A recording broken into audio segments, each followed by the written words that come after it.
wanted the best? You've got the best podcast, the hottest podcast in the world.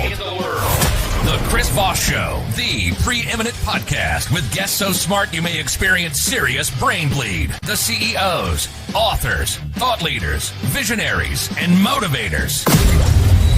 Get ready. Strap yourself in. Keep your hands, arms, and legs inside the vehicle at all times, because you're about to go on a monster education roller coaster with your brain. Now, here's your host, Chris Voss. I'm host Voss here from theChrisVossShow.com.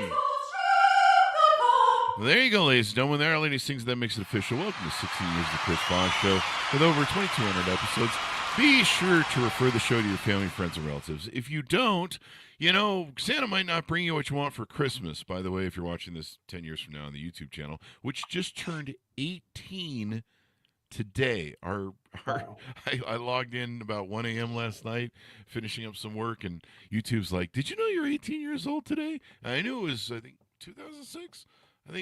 The memory's fading. The Alzheimer's kicking in, clearly. The podcast is 16, and then the YouTube is 18 years old. Just amazing that we've lived that long, or that anyone cared to watch anything we do. But get more people to do it. Go to goodreads.com/Chris Voss, LinkedIn.com/Chris Voss, Chris Voss one, the TikTokity, and all those crazy places on the internet. Today we have an amazing young man on the show. We're going to be talking about his business, and he's going to tell you about his entrepreneurial journey, and we're going to get into it. Today we have Avi Shemesh on the show. He is the co-founder and managing partner of Amerinote Exchange, LLC, and the CEO of Amerinote Capital Funding, LLC. They're a fixed private income and secondary mortgage market space dealing in high volume and high ticket price mortgage portfolio purchases across the U.S. I wonder if he can, I wonder if he'll take my mobile home part. No, I'm just kidding. I don't have a mobile part. He has always been an autodidactic? Am I pronouncing that right? Autodidactic. Oh, that's right. Autodidactic. There you go. Self-taught. Fancy term for self-taught. You and I skipped college too. But I flunked second grade. That's the callback joke on the show. He began his journey in 1999 in the primary mortgage market. That's when I was in there too. It was fun. Until 2008. He transitioned to the secondary market in 2006 and has been crushing it there ever since. His interests revolve around self-improvement education, both material and spiritual as well. It's good to have that balance. And welcome to the show. How are you, Abby? I'm very good. Chris, how about yourself? I am excellent. It's just wonderful to be here and be alive and to be above ground today. Give us your .coms. Where can people find you on the internet, or the other dots, if you will? Sure. So our website lives at AmerinoteExchange.com. That's AmerinoteExchange.com. The word exchange is only spelled with an X, and there you'll find all of our services, which really kind of serve retail and institutional markets. There you go. So give us a 30,000 overview of what you do there.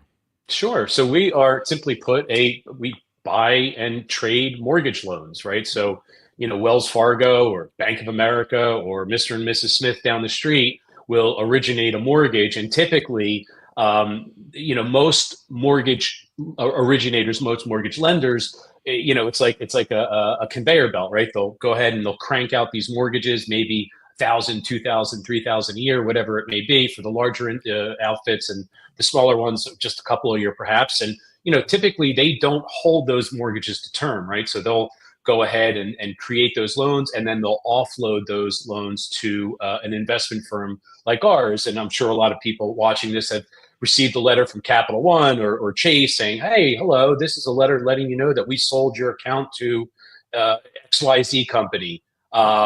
Please make your payments there. That's typically what we do. And really, we provide, in a nutshell, liquidity to the secondary mortgage market to keep the Ferris wheel going round and round. Wow. That way they can constantly issue new loans and all that sort of good stuff. So who are your clients? That's a good question.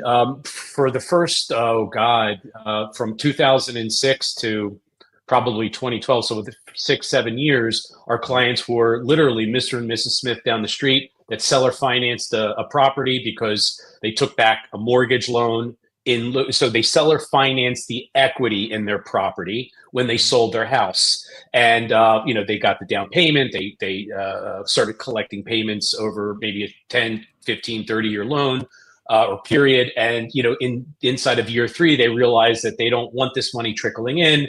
They just want their money. They want to move to Florida, they want to move to Hawaii, whatever it is.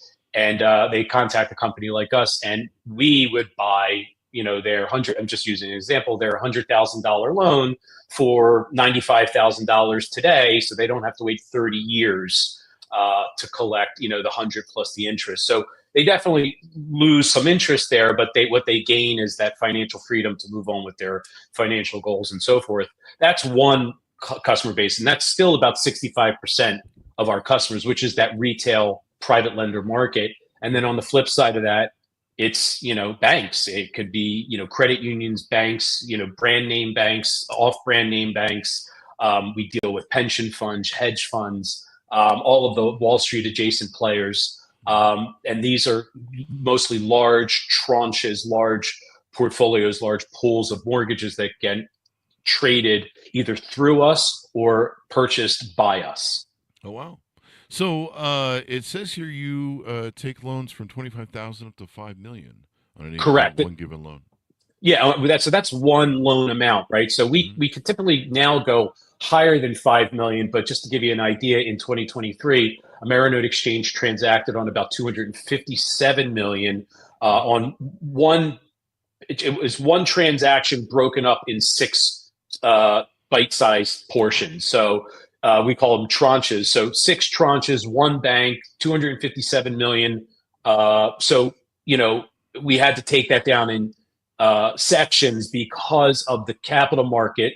If some folks may recall, in 23, inflation was going nuts. The war in Ukraine, which was the catalyst to that inflation, was raging, still is kind of, but it was really ramping up.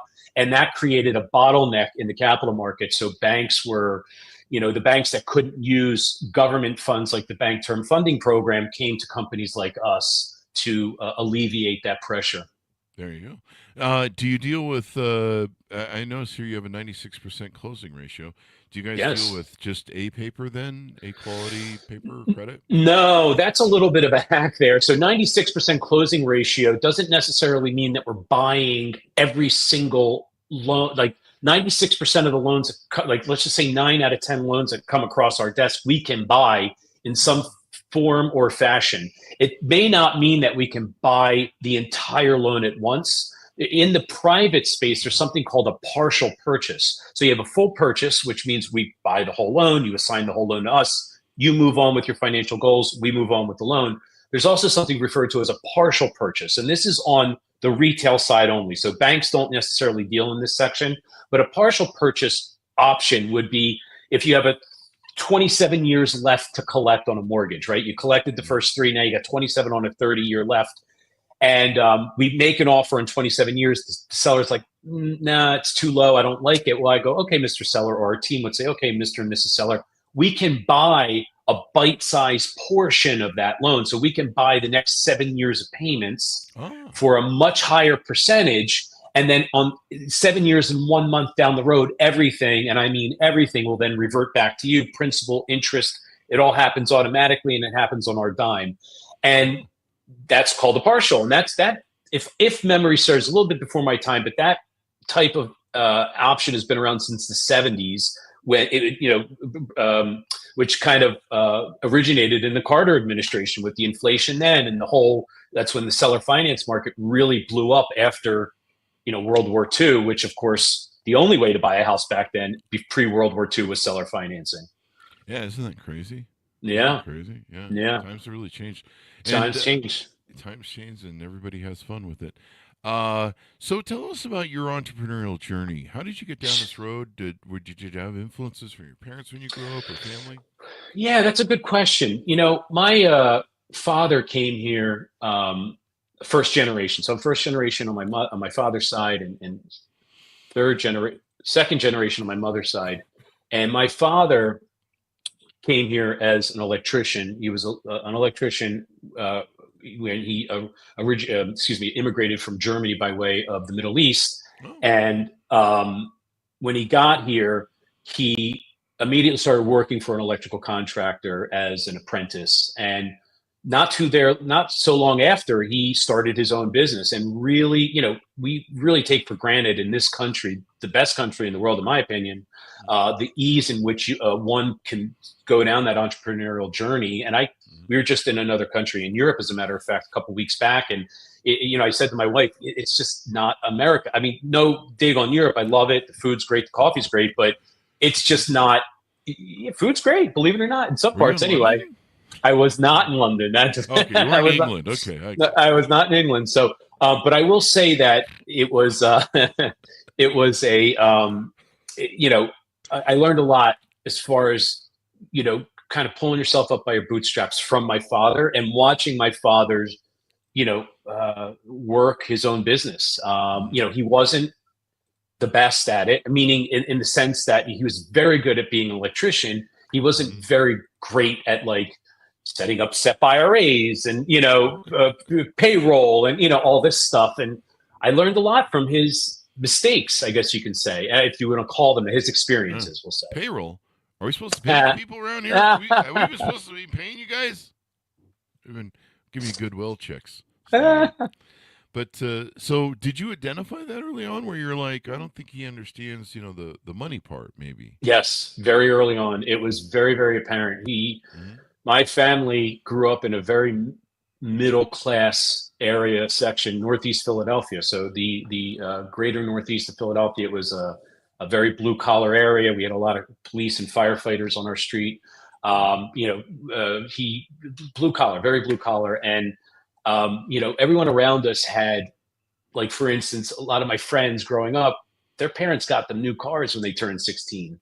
We didn't have that. We had to go out and buy our own vehicles. So everyone had a brand new Nissan Maxima, which drove me crazy. And I had a 1977 Monte Carlo with a two-tone, not by design door on it. So, in a sense, it was a mismatched color, basically, is what I'm saying. It wasn't sexy. My brother and my sister both put themselves through college on their own dime, and that's how we grew up, was by the bootstraps. Yeah, it was definitely by the bootstraps. I drove a Monte Carlo. I mean, this wasn't out of high school. My parents were poor, but later I worked at a dealership and drove the Monte Carlo 454 SS. Oof! Oh my God, what a car! What year was it?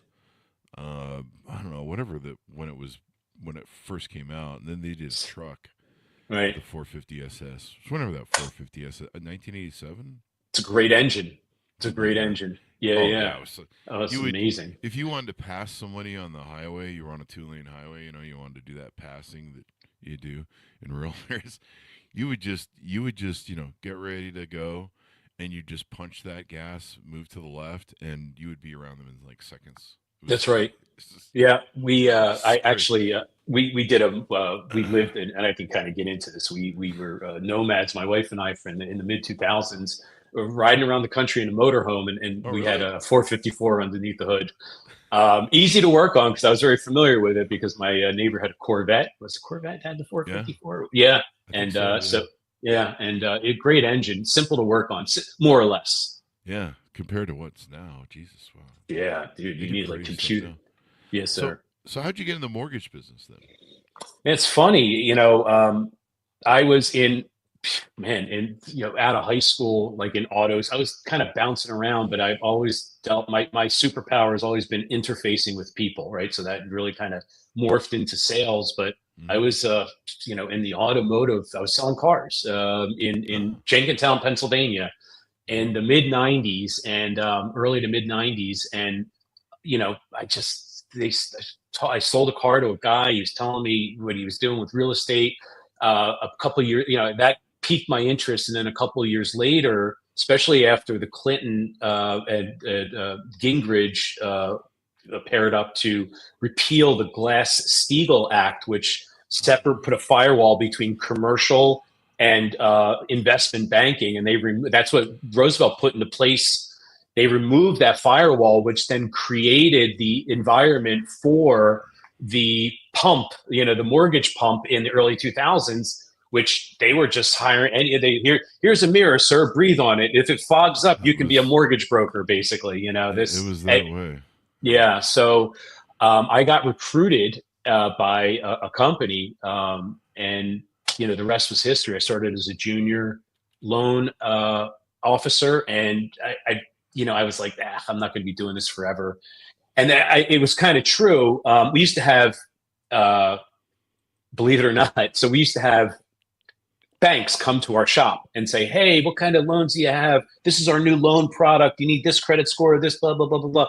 And our new Bear Stearns account, so Bear Stearns not around anymore because they collapsed in the great financial crisis of 2008. But pre-2000, it was like 2004, Bear Stearns account rep came in and said, hey, this is so-and-so. She's going to be your new rep. I'm going over to acquisitions. And I said, well, what do you mean acquisitions? And then he kind of broke me down on what that was. And that right there is like the light bulb went off. And the reason why is because I was already entrenched in mortgages, but it was so competitive, man. It was like so competitive. The acquisition side was like tumbleweeds, right? So it was so not competitive. And I was like, this is what I want to do. And there was a lower barrier to entry as far as an investor, and you're not competing with banks. You're not, competing with other multi-million-dollar companies. And that's what started me on that journey to the secondary mortgage market. And I mean, it used to be the Wild West where anybody could be a mortgage broker. And then over the time, I became a mortgage broker in 1993. Yeah. We started their Park Place Mortgage. Sure. And it was kind of like anybody could be one. Like, I was really surprised how easy it was for us to get in the business. We had a big courier company, and we were doing all these mortgage deliveries, and I'm like, there seems to be money here. And so, I was really surprised they'd let us in. But how did you survive the 2008 crisis? Was that just more retail than? Tell us about that. I'm kind of curious. That was so I've said this on a previous podcast about a year ago. It's still the best analogy. So it was like the Forrest Gump scene in the shipping. You remember Forrest Gump, the movie? Mm-hmm. There was a shipping. The hurricane blew through the bayou and destroyed all of the shipping boats, and Forrest Gump was the only one. The little guy was the only one left standing. It's kind of similar to that, right? So what happened was we started in 2006 with development of site, development of user experience, how to, raising capital, where, all of that stuff. And that kind of progressed upward through, we started getting lift in the late 2006, early 2007. And we were kind of trending really well. 2008 happened. Didn't really happen until the end of September, and we didn't really feel it until February of 2009. But 2009, I did not close any deal. We had leads. We had a lot of leads. We had a lot of offers. No one was saying yes to an offer from February of 2009 to September of 2010. Was like, it was a big dry spell somewhere. I could be mistaken. Somewhere in about a year and a half of just very little business we were doing. I was also working, because we had a Marinote, and I was also doing affiliate marketing, which is internet website. I was supplementing because I knew a lot about marketing. That's how we had to market ourselves in the mortgage business to supplement, so I could kind of compete with the other group that I was working with. And then I took those tactics that I learned and I applied it to the note business. And then when I saw the writing on the wall, we started promoting financial products, credit. My wife and I did a 80-page credit repair booklet. We were selling that, leaning into our knowledge base. Setting up blogs, setting up, using pay-per-click when it was really early on, and really worked out well. I was even doing like how to get six-pack abs, like someone else's product on like clickbank.com. But that's how we kind of you remember? Yeah, I was doing the same thing. Yeah, but it was crazy, but it was pretty successful. I mean, we moderate success. And then, right in the middle 2000. So I signed up a deal in July of 2010. It didn't close until early September of 2010. And from there on, it was just like gangbusters. Haven't really looked back, really didn't pay attention to our affiliate marketing enterprise at that point, because I was like, one of these things are going to pop. You know what I mean? Either we're going to be doing one or the other or both. And we just went with the win. We were doing two, like an A/B test almost. Yeah. And, because they're both very interesting to me. And, it turns out that the secondary mortgage market is great, the financial aspects and the investment aspects, but to get that off the ground, you need that marketing aspect, and the reason that we succeeded and thrived through that period of time was because we were using digital marketing. Now, if you remember back in the 2000s, Google really came on the scene in 99. They didn't start the paid advertising to 2004-ish. It didn't really, Facebook, 2004, they didn't do any paid advertising until after their IPO in 2012. So it was really in their infancy as far as digital marketing. And we really were leaning into it because I was just taking what I learned from affiliate marketing and applying it to the note business. No one was doing that. And that's what really supercharged our success until our competitors right around 2013, 2014 started kind of catching up, and bigger money started pouring in and really competing with us, or in the industry. I shouldn't say us in general. We're not the biggest out there, but we're most certainly one of the more older ones for sure. There you go. Well, congratulations on surviving Thank that you. shit show. It was a shit show. Crazy time. Yeah. We got, like most mortgage brokers, we got wiped out because just everything disappeared. And I did consulting for banks for a while. I'll never forget. Excuse me. One of the banks I consulted for was in Santa Monica, and I believe it was the first Santa Monica bank of something like that. But it was like an old ass bank, 100+ years old in Santa Monica, and I believe it's folded or it's been bought out. But I remember I was in their office as we were hanging up in the management room area. And they came in and they go, "Oh, we just got another bag of Jingle Mill." And I was like, "What the fuck is Jingle Mill?" You know what Jingle Mill is? Yeah. No, I have no idea. You don't? So No. Go, yeah, we just got another bag of Jingle Mill. And this is in 2008, 2009, in full crisis mode. Mm-hmm. And they go, "Yeah, we just got another bag of Jingle Mill." And I'm like, "What the fuck is Jingle Mill?" And they go, "You haven't heard? You haven't heard about Jingle Mill?" And I'm like, "No."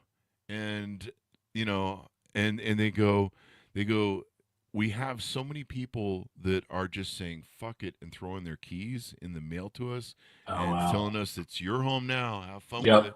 Yep. That when the post office brings the bags, it jingles because there's so many freaking keys. That's crazy. Yeah. And I lived in.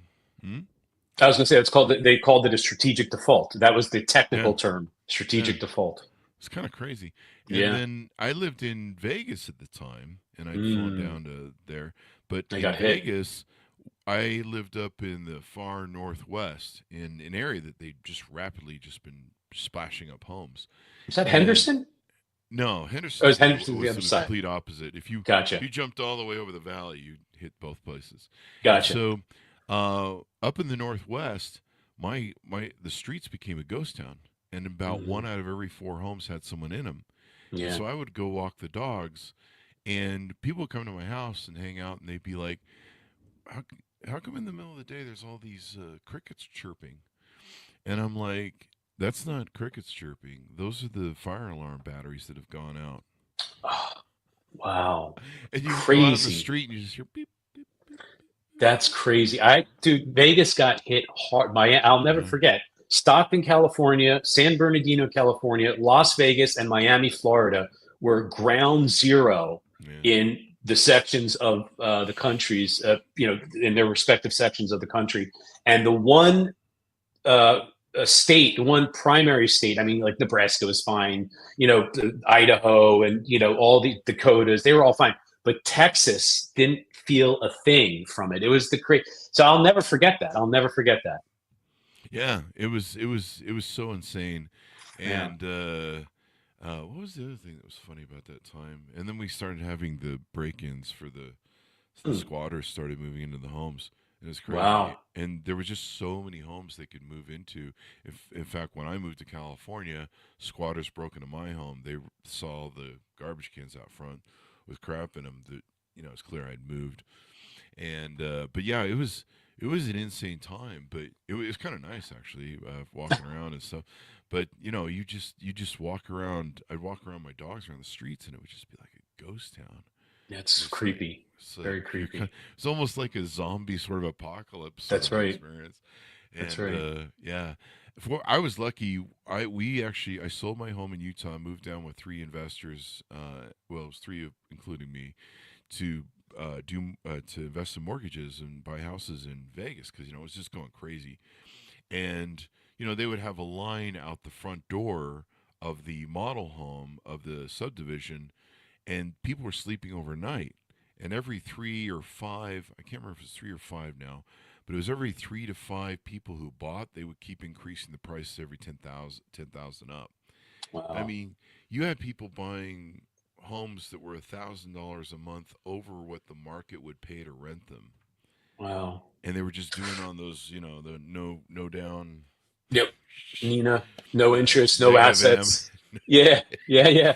It's negative crazy. M, and it was Yeah. crazy. I mean, we would do my mortgage company wouldn't do the loans. I was like, we're gonna end up buying this, fuck it.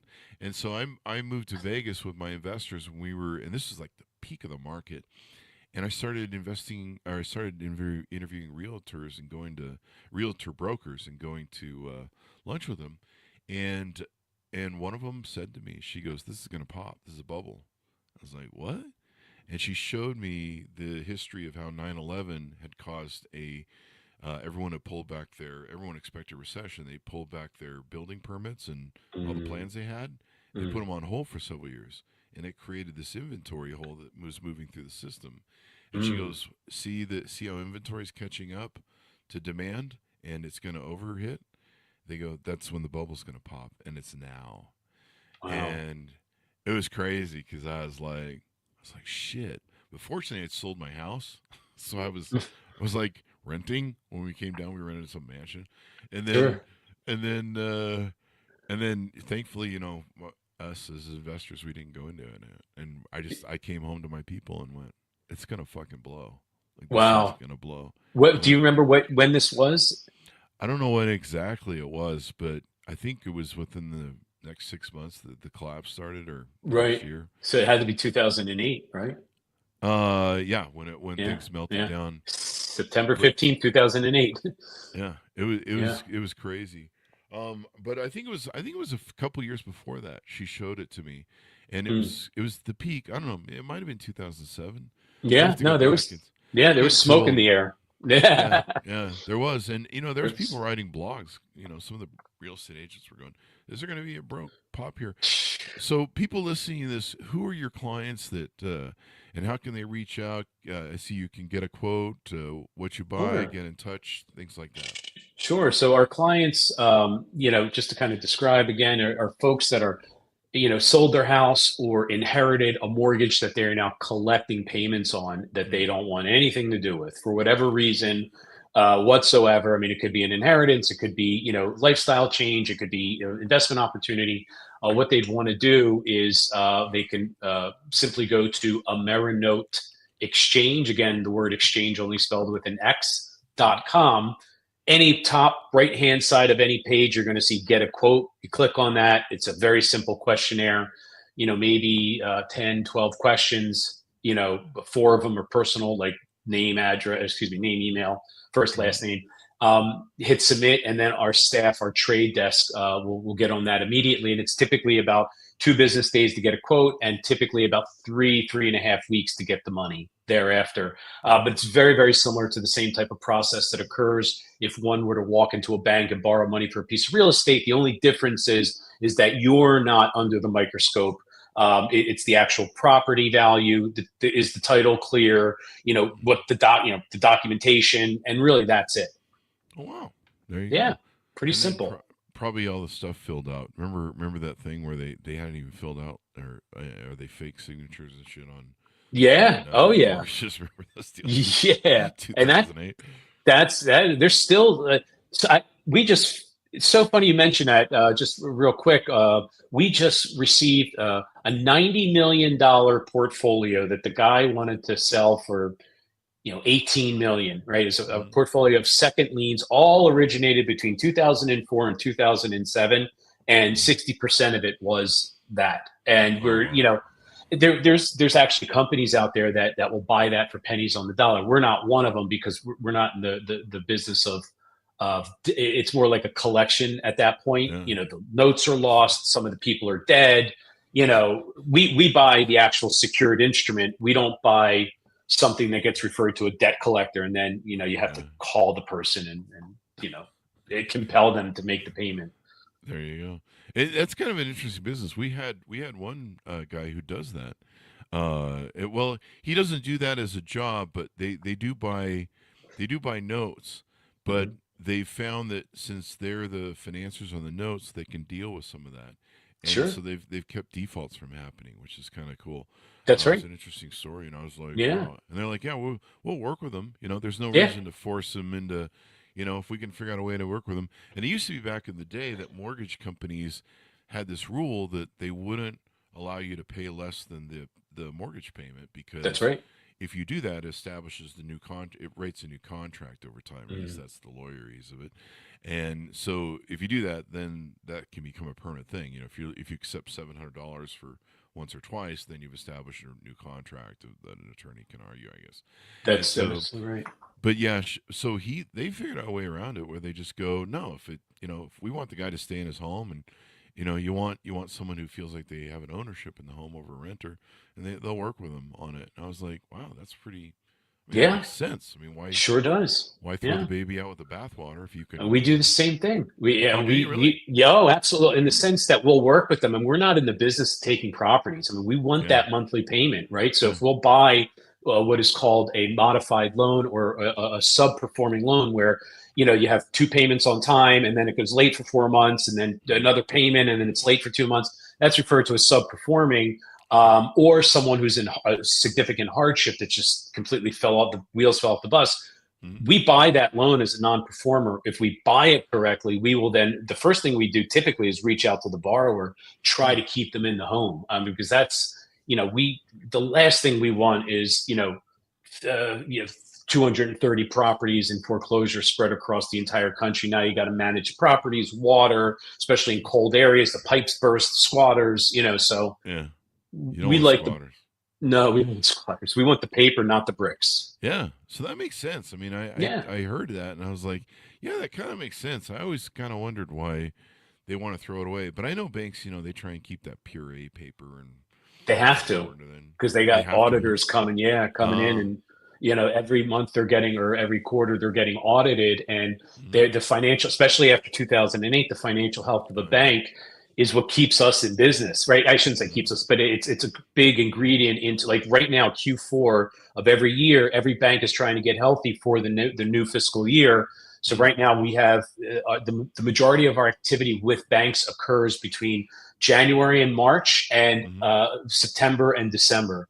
There's other activity in there, but that's the bulk of the bank activity, because that's, you want to talk about procrastinators. These folks wait to the last hour all the time. So it's the craziest thing. It's like pot, kettle black. You know what I mean? Yeah. Well, you write it out, and then, once the end of your fiscal year comes, assuming it's the calendar year, you're like, get rid of this shit. Get it out. That's now, right. Fire sale. Right. Fast. We're going to have to show it in the books if it's here on December 31st. That's right. So, and, CEOs lose jobs because of that. Yeah, that's very true. That's very true. So give us your final pitch out. Tell people how they can onboard, reach out to you, et cetera, et cetera. Sure. So we, you can absolutely reach out to me on LinkedIn. I got a big presence on LinkedIn. I'm also on X, formerly Twitter, at Abby Shemesh, and then also at AmerinoteX on Twitter, both Twitter and LinkedIn. And then, of course, you can always reach out. I'm very, very approachable and available through our website, AmerinoteExchange.com. Ah, There you go. Well, thank you very much for coming on the show. We really appreciate it, Abby. It's been fun, and what a wonderful story of survival and being an entrepreneur. You know, getting through those tough times. It's they were ugly times. You know, we lost our little empire of companies. I mean, just everything just wouldn't move. Yeah. And then I got into Twitter. But before that, I was starting like everything I could to try and survive that thing.